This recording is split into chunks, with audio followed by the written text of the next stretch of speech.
உலகிலே யானைகள் எல்லாம் நீரருந்த வருகின்ற வேளையிலே குளத்திலே யானைகளின் தலைவனாக கஜேந்திரன் கூட வந்து குளத்திலே நின்று நீரருந்தி கொண்டிருக்கின்றான். அப்போது முதலையொன்று, பாரிய முதலையொன்று நீரினுள்ளே வந்து கஜேந்திரனின், யானைகளின் தலைவனாகிய கஜேந்திரனுடைய காலினை அவ்விக்கொள்கின்றது. பலமுறை முயற்சித்து பார்க்கின்றான். கஜேந்திரனால் காலை எடுக்க முடியவில்லை. காலை எடுக்க முடியாத கஜேந்திரன் தனது உறவு யானைகளிடம் நடந்த விடயத்தை தெரிவித்ததும் அனைவரும் முழுமையாக அந்த காலை மீட்பதற்கு முயற்சித்து முடியாதனால் ஒரு நாள் போய் 2 நாள் போய் காலை எடுக்க முடியாமல் நீரினுள் வெளியேற முடியாத கஜேந்திரன் எதுவுமே செய்யாமல் தனது தும்பிக்கையினால் வெட்டி நீரினுள் இருந்த தாமரை மலர் ஒன்றை கொய்து ஆதி மூலமே என்னை காப்பாற்று வானை நோக்கி வீசியதன் பலனாக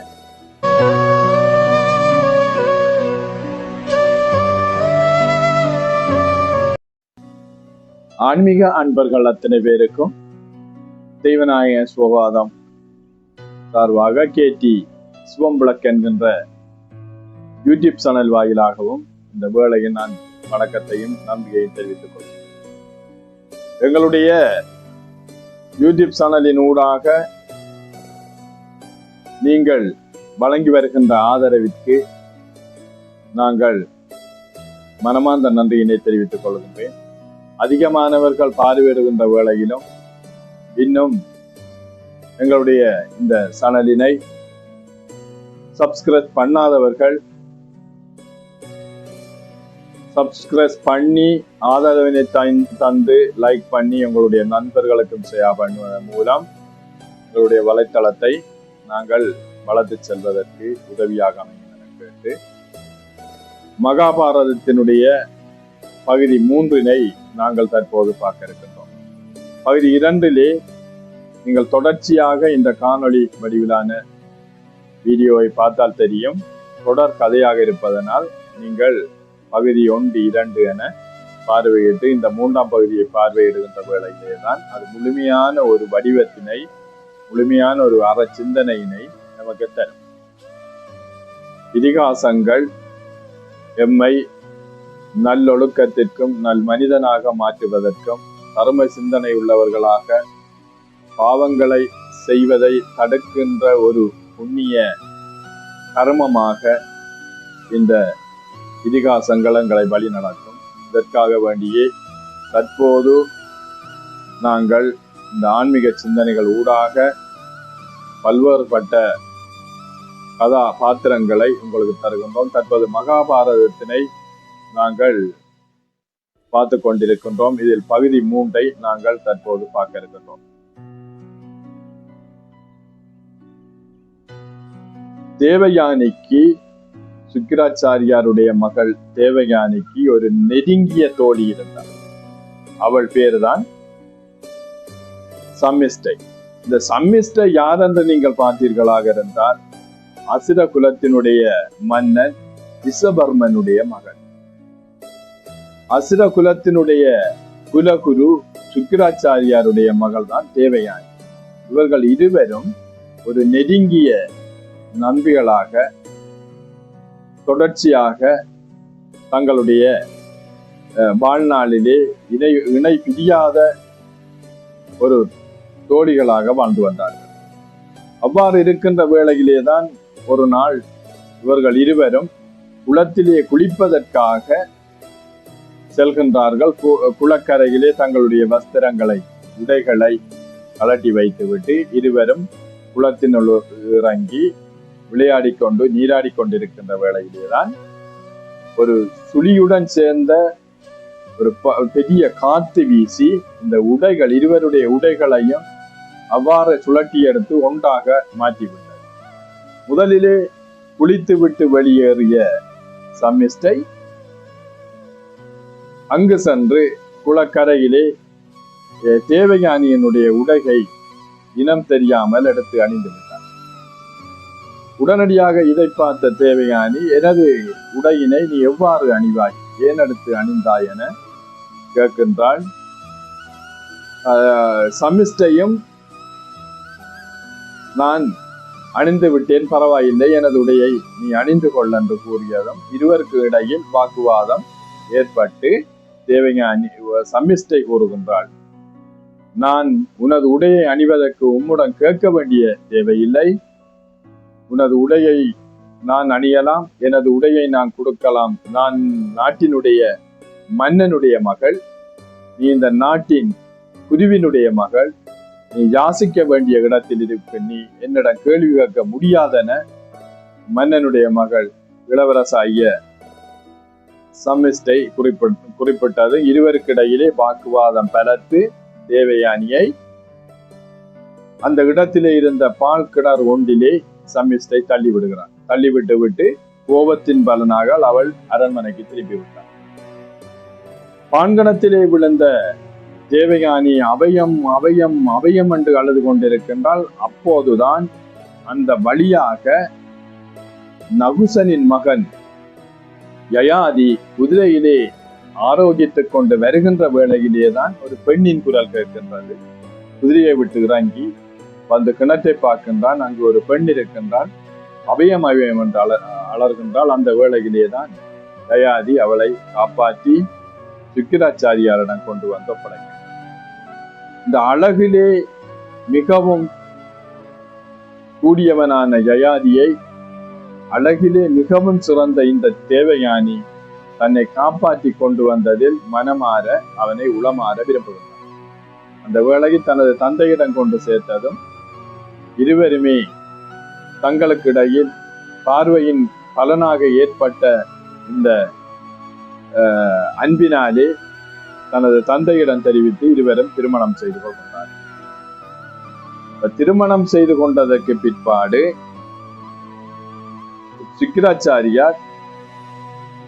சுக்கிராச்சாரியாரை தேவயானி, அப்பா, என்னை இந்த சம்பவத்துக்கு உள்ளாக்கி, என்னை வேதனைக்கு உள்ளாக்கி, என் உயிரை பறிக்கக்கூடிய வகையிலே பான்கணத்திலே தள்ளிவிட்டது சரிதானா என்று மன்னன் ரிஸ்வர்மனை அழைத்து கேளுங்கள் கேளுங்கள் என்று பலமுறை வற்புறுத்தியதன் பலனாக சுக்கிராச்சாரியார் தனது மகளின் வேண்டுகோளுக்கு இணங்க மன்னனாகிய ரிஷவர்மனை அழைத்து நடந்த விடயத்தை தெரிவித்து இது சரிதானா என்று கேட்கின்றார். அந்த வேளையிலேதான் ரிஷவர்மன், நடந்தது தவறாயிருக்கின்றது, அதற்காக நான் மன்னிப்பு கோருகின்றேன், எனது மகளையும் உங்களுடன் நான் மன்னிப்பு கோர சொல்கின்றேன், இனி இவ்வாறான ஒரு தவறு வராமல் நாங்கள் பார்த்துக்குவோம் குலகுருவே என தெரிவித்ததும்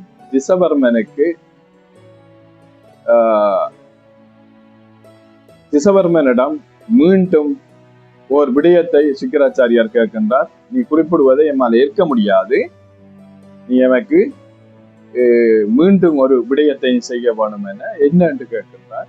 உனது மகளை சம்மிஷ்டையை, எனக்கு எத்தனையோ பணிப்பெண்கள் இருந்தாலும் எமக்கு பணி செய்கின்ற ஒரு முதன்மை பணிப்பெண்ணாக நீ எமக்கு தர வேண்டும், அவ செய்த அந்த பிழைக்கு தண்டனையாக எனக்கு அவ பணி செய்ய வேண்டும் என கேட்டதும் வேறு வழி இல்லாமலும் குலகுருவை பகைக்க முடியாத என்ற எண்ணத்திலும் ரிஷவர்மன் அந்த விடயத்திற்கு ஏற்றுக்கொள்கின்றான். பணிப்பெண்ணாக சம்மிஷ்டை சுக்கிராச்சாரியாருடைய மாளிகையிலே பணிப்பெண்ணாக கடமையாற்றுகின்றார்.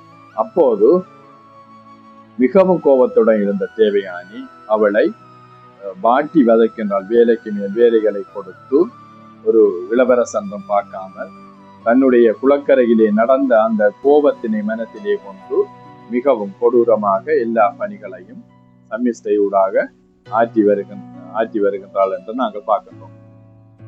இந்த நேரத்திலேதான் ஜயாசனுக்கும் தேவயானிக்கும் 2 ஆண் குழந்தைகள் பிறக்கின்றது. 2 ஆண் குழந்தைகளும் தேவயானியுடன் 2 ஆண் குழந்தைகள் பிறக்கின்ற அதே நேரத்தில் மிகவும் அழகு பொருந்திய இளவரசாகிய சம்மிஷ்டையை யயாதி தேவயானுக்கு தெரியாம விரும்பி இருவரும் பழகியதன் பேராக மறைமுகமாக சம்மிஷ்டைக்கு 3 ஆண் குழந்தைகள் பிறக்கின்றது. ஒரு நாள் மாளிகைக்கு சென்ற தேவயானி இந்த குழந்தைகள் விளையாடி திரிவதை பார்த்து தனது கணவனின் சாயலும் அந்த குழந்தைகளிலே தெரிவதைக் கண்டு உடனடியாக சமிஷ்டையும் யயாதியையும் அழைத்து, நீங்கள் இருவரும் தகாத உறவு வைத்திருக்கின்றீர்களா? இந்த குழந்தைகள் யார்? உங்களை போன்று இருக்கின்றது என கேட்டதும், ஒரு குழந்தையா மறைத்துக் கொண்டு வாழ்வதற்கு வேறு வழியின்றி யயாதியும் சம்மிஷ்டையும் அந்த விடயத்தை ஏற்றுக்கொள்கின்றார்கள். மகாபாரத காலத்திலே தங்களுடைய வம்ச விருத்திக்காக ஒருவர் பல மனங்களை முடிப்பதில் தவறில்லை என்பது இந்த மகாபாரத போக்கிலே தெரியும். உங்களுக்கு திருமணம் முடிப்பதும் அதை முதன்மையாக திருமணம் செய்தவள் ஏற்றுக்கொள்வதும் அது ஒரு யதார்த்தமான ஒரு நடைமுறையாத்தான் இருந்தது. வம்சங்கள் வளர்வதற்காக, குழந்தைகளை ஈண்டெடுப்பதற்காக இவர்கள் திருமணம் செய்வதென்று இருந்தாலும் கூட இதனை பொறுக்க முடியாத தேவையானி இப்போது நம்மட பெண்கள் செய்கின்ற மாதி தன்னை உடனடியாக கோபித்துக் கொண்டு தனது தந்தையாகிய சுக்கிராச்சாரியாருடைய வீட்டுக்கு வந்து விட்டார். சுக்கிராச்சாரியாருடைய வீட்டிலே வந்து தனது தந்தையிடம் 2 பிள்ளைகளுடன் நடந்த விடயங்களை தெரிவித்து அழுகின்றாள். அப்போதுதான் சுக்கிராச்சாரியார் கோபமடைகின்றார். உடனடியாக யயாதியை சுக்கிராச்சாரியார் அழைக்கின்றார். அப்ப யயாதி அங்கு வந்து நின்றதும் நடந்த விடயத்தை கேட்கின்றார். கேட்கின்ற வேளையில் தனது மாமனிடம் மறைக்க முடியாத யயாதி நடந்த விடயத்தை குறிப்பிடுகின்றார். கோபமடைந்த சுக்கிராச்சாரியார், உனது அழகும் உனது இளமையும் இவ்வாறான பெரிய தவறை புரிய வைத்திருக்கின்றது. இந்த இளமை உம்முடன் இருந்தால் நீ மீண்டும் எனது மகளுக்கு துரோகம் இழைப்பதற்கு வாய்ப்பாக இருக்கும் என கருதி ஒரு சாபத்தினை சுக்கிராச்சாரியார் அளிக்கின்றார். என்ன சாபம் என்று பார்த்தீர்களா என்றால் கொடூரமான சாபம் தான். சாபம் அளிக்கின்றார். நீ எப்போது உனது அழகையும் இளமையையும் வைத்து நீ இந்த விடயத்திலே தவறிழைத்தாயோ உனக்கு நான் கூறுகின்றேன், நீ இன்று முதல் 100 வயது நிரம்பிய முதியவராக நீ மாறக்கடவாய் என சாபம் அளித்ததும் இல்லாம நீ காச நோய் பிடித்து நீ 100 வயது நிரம்பிய முதியவராக காச நோயினால் பீடிக்கப்பட்டவனாக நீ செல்வாய் என அளித்தது. உடனடியாக அழகு நிரம்பிய யயாதி மன்னன் முதுமை அடைந்து செல்கின்றான். தன் முதுமையின் தோற்றத்தையும் அவதானித்த யயாதி மனசளவிலே மிகவும் பாதிக்கப்பட்டு, உங்களுக்கு தெரியும், தாங்கள் எவ்வளவு வயதானாலும் இளமையாக இருக்க வேண்டும், வடிவாக இருக்க வேண்டும் என்பதற்காக பல விடயங்களை தற்போது அனைவரும் மேற்கொண்டு வருகின்றார்கள். தன்னை அழகுபடுத்துவதிலும், தன்னை மெருகுபடுத்துவதிலும், அழகு சாதன பொருட்களை பயன்படுத்துவதிலும் நாட்டம் காட்டி வருகின்ற வேளையில் அனைத்தையும் இழந்தாலும் தனது இளமையை இழப்பதில் யாருக்கும் ஒரு விருப்பம் இல்லாத நிலைதான் இருக்கும். ஏனென்றால் தோற்றங்கள் மாறினாலும் மனசளவில் இளமையாக இருக்க வேண்டும் என்று நினைக்கின்ற பலர் இருக்கின்றார்கள். இவ்வாறு இருப்பதனால்தான் அவர்களுடைய எண்ணங்கள், தோற்றங்கள் அனைத்தும் இளமை தோற்றமாக தெரியும். ஆனால் என்ன செய்தாலும் வயது அந்த முதுமையை காட்டிவிடும். உடனடியாக தனது மாமனாகிய சுக்கிராச்சாரியாருடைய காலிலே விழுந்து, யயாதி மன்னன், என்னை மன்னித்து விடுங்கள், நான் தெரியாமல் தவறிழைத்து விட்டேன்,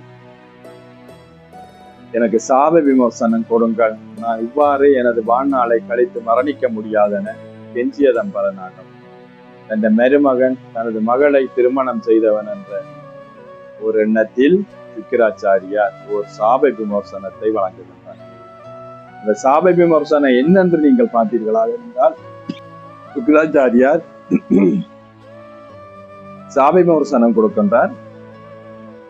தேவயானிக்கு பிறந்த 2 பிள்ளைகளும், சம்மிஷ்டைக்கு பிறந்த 3 பிள்ளைகளும், இந்த 5 பிள்ளைகளில் உனது முதுமையினை எந்த குழந்தை பெற விரும்புகின்றதோ அப்போது நீ இளமையாக மாறிவிடுவார். அப்ப 5 குழந்தைகளும் தந்தை அழைக்கின்றான். எனது நிலையை பாருங்கள், நீங்கள் யாராவது எனது முதுமையை நீங்கள் பெறுவீர்களாக இருந்தால் நான் மீண்டும் இளமையை பெற்று மன்னனாக நான் தொடர்ந்து வாழ முடியும் என அவனுடைய ஆசையின் பலனாக கேட்டதில் தேவயானிக்கு பிறந்த 2 குழந்தைகளும் அந்த விடயத்தை விரும்பவில்லை, தாயும் விரும்பவில்லை. அதனால் 2 பிள்ளைகளும் அந்த விடயத்திலே பின்வாங்கி விட்டது. சம்மிஷ்டைக்கு பிறந்த 3 குழந்தைகளில் 2 பிள்ளைகளும் அதை விரும்பவில்லை. குரு என்கின்ற அந்த குழந்தை தனது இளமையை தனது தந்தைக்காக அந்த அற்புதமான செயலை ஏற்றுக்கொண்டு வழங்குகின்றான். அதனால் தனது முதுமையை வாங்கி கொண்டு இளமையை தனது தந்தைக்காக அர்ப்பணிக்கின்றான். இந்த மகாபாரதத்திலே இவ்வாறு பல சம்பவங்கள் நடக்கின்றது. பீஷ்மரும் தனது வாழ்நாளை தனது தந்தையாகிய சந்துரு மகாராஜாவுக்காக, சந்துனுவுக்காக அர்ப்பணித்த அந்த கதை போக்கிலே அது தெளிவாக தெரியும். இப்போது எந்த பிள்ளையாவது தனது தந்தைக்காக இவ்வாறான செயலை புரிவானாக என்று பார்த்தால் நான் நினைக்கவில்லை. ஆனால் மகாபாரதம் ஒரு தந்தையினுடைய விருப்பத்தை நிறைவேற்றுவதற்காக தன் வாழ்நாளை அர்ப்பணிக்கின்ற ஒரு செயற்பாடு பல இடங்களில் எனக்கு கோடிட்டு காட்டுகின்றது. இந்த அறங்களை இப்போது இருக்கின்ற பிள்ளைகள் பார்க்க வேண்டும், தங்களுடைய தந்தைகளுடைய எண்ணங்களை புரிந்து கொள்வார்கள் என நான் நினைக்கின்றேன். அவ்வாறு இளமையை கொடுத்து முதுமையை இந்த புரு என்கின்ற மன்னன் பெற்றுக்கொள்கின்றான். அதனால் அந்த வம்சம் புரு வம்சம் என அழைக்கப்படுகின்றது. இந்த புரு வம்சத்திலே அதற்கு பிற்பாடு அஸ்தினாபுரத்தை அஸ்தி என்கின்ற ஒரு மன்னன் ஆள்கின்றான். அதனால் அது அஸ்தினாபுரம் என அழைக்கப்படுகின்றது. அதுக்கு பிறகு குரு ஆளுகின்றான். அதனால் குரு தேசம் என இந்த அஸ்தினாபுரம் போற்றப்படுகின்றது. இவர்களுடைய பெயர்களை வைத்தே இவர்களுடைய இந்த ஒழுக்கமான பாரத வரலாற்றிலே அந்தந்த மன்னர்கள் ஆளுகின்ற காலப்பகுதியில், தலைமுறை ஆட்சி பண்ணுகின்ற காலப்பகுதியில் அவை அந்த பெயர்களால் அழைக்கப்படுகின்றது. நீங்கள் பாருங்கள் எவ்வாறு அந்த நாட்டினை அவர்கள் ஆட்சி பண்ணியிருப்பார்கள் என்பது இவர்களுடைய பெயர். நாங்கள் வாழும் போது எங்களுடைய பெயர் நிலைத்திருக்க வேண்டும் என்று நினைக்கின்ற பலர் மத்தியில இப்போதும் அது சாதாரணமான கடமை அல்ல. ஒவ்வொருவருடைய ஆட்சியின் பலனாகவே இந்த அஸ்தினாபுரத்துக்கு இவ்வாறான விடயங்கள் மீண்டும் மீண்டும் வருகின்றது. இவ்வாறு இருக்க திகோட மலையிலே யானைகள் எல்லாம் நீரருந்த வருகின்ற வேளையிலே குளத்திலே யானைகளின் தலைவனாக கஜேந்திரன் கூட வந்து குளத்திலே நின்று நீரருந்தி கொண்டிருக்கின்றான். அப்போது முதலையொன்று, பாரிய முதலையொன்று நீரினுள்ளே வந்து கஜேந்திரனின், யானைகளின் தலைவனாகிய கஜேந்திரனுடைய காலினை அவ்விக்கொள்கின்றது. பலமுறை முயற்சித்து பார்க்கின்றான். கஜேந்திரனால் காலை எடுக்க முடியவில்லை.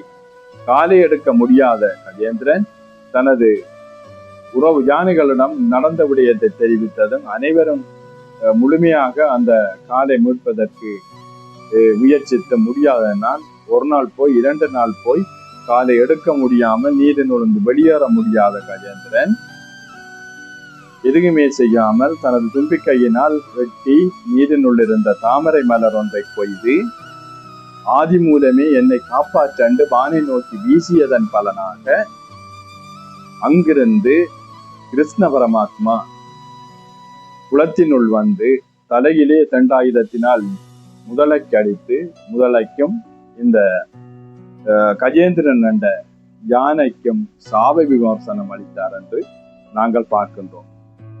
இதற்கு பிற்பாடு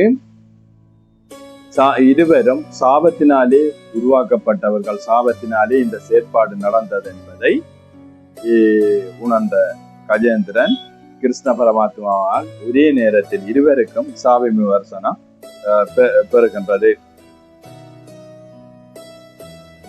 இந்த வகையிலேதான் இந்த மன்னன் யார் என்று பார்த்தீர்களாக இருந்தால், குருதேசமாக அஸ்தினாபுரம் அழைக்கப்படுவதற்கு ஆட்சி பண்ணிய இந்த குரு என்பவர் எந்த வம்சாவளி என்று நீங்கள் பார்த்தீர்களாக இருந்தால், குருவாக இருந்தவர் இந்த வம்சம் இந்திர தூய்மன் என்கின்ற ஒரு வம்சத்துக்கும் அனுரு என்கின்ற ஒரு வம்சாவளியையும் சேர்ந்தவர் தான் இந்த குரு.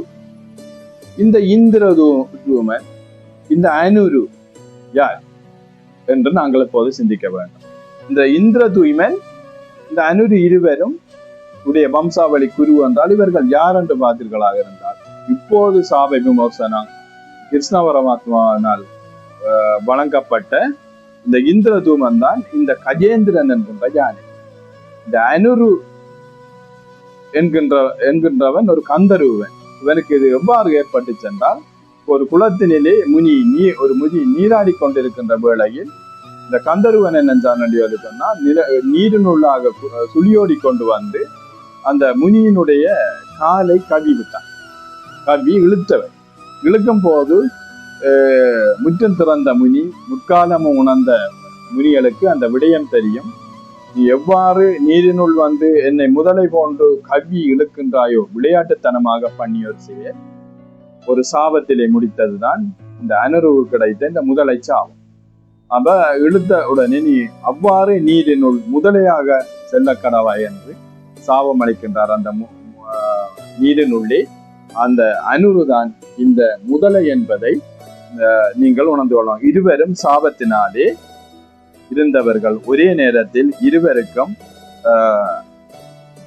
சாப விமோசனம் கிடைக்கிறது. அந்த வம்சாவளியிலே வந்தவர் தான் இந்த குரு. இந்த குரு ஒரு சிறந்த ஆட்சியாளனாக இருந்தமையினால் அஸ்தினாபுரம் குரு தேசம் என அழைக்கப்படுகின்றது. இந்த குரு வம்சத்திலே தோன்றியவர் தான் சந்துனு மகாராஜா.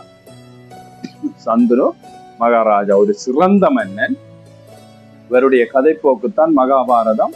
இனி நான் சொன்னேன், இந்த வழித்தோன்றல்கள் குறிப்பிடுகின்ற வேளையில் இந்த சுவாரஸ்யமான மகாபாரத போக்கு கதை ஆரம்பமாக போகின்ற சந்துரு மகாராஜாவிலிருந்து மகாபாரதம் ஒரு சிறப்புமிக்க கதைப்போக்கை எங்களுக்கு இறுதி வரையும் தரப்போகின்றது.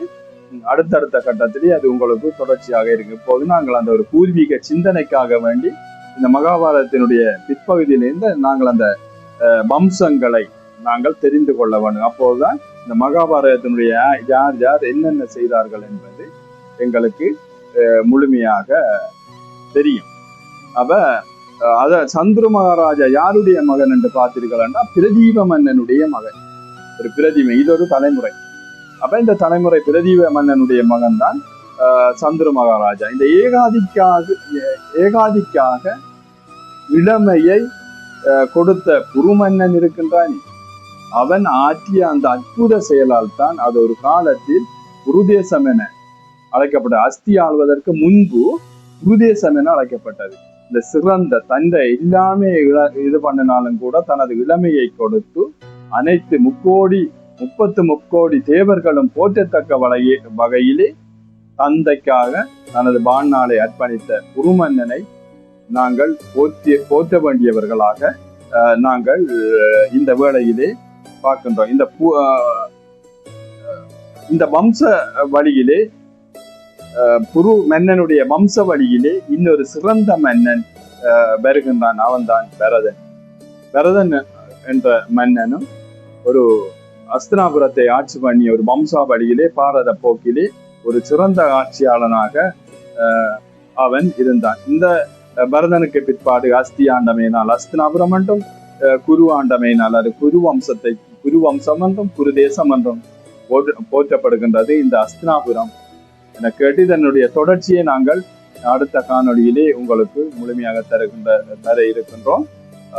முழுமையாக ஏகோபித்த ஆன்மீக அன்பர்கள், நீங்கள் உங்களுடைய குழந்தைகளுக்கும் வளர்ந்து வருகின்றவர்களுக்கும் இந்த காணொளியை பெரியோர்கள் நீங்கள் கண்டிப்பாக காட்டுவதன் மூலமாக எச்சரிப்பதன் மூலமாக எதிர்காலத்திலே பிள்ளைகள் ஒரு சிறந்த குழந்தைகளாக, நல்லொழுக்கம் உள்ளவர்களாக, தர்ம சிந்தனை உள்ளவர்களாக, தாய் தந்தையை பேணக்கூடிய வகையிலான தர்ம சிந்தனை உள்ளவர்களாக வளர்வதற்கான வாய்ப்புகள் இருக்கின்றது. நீங்கள் தொடர்ச்சியாக எங்களுடைய யூடியூப் சேனலுக்கு தருகின்ற ஆதரவிற்கு நான் மீண்டும் அனைவருக்கு நன்றியை தருகின்றேன். அநேகமானவர்கள் நீங்கள் எங்களுடைய சேனலை பார்வையிடுகின்றீர்கள், ஆனால் இந்த சேனலினை நீங்கள் சப்ஸ்கிரைப் பண்ணாம பார்க்கின்றீர்கள்.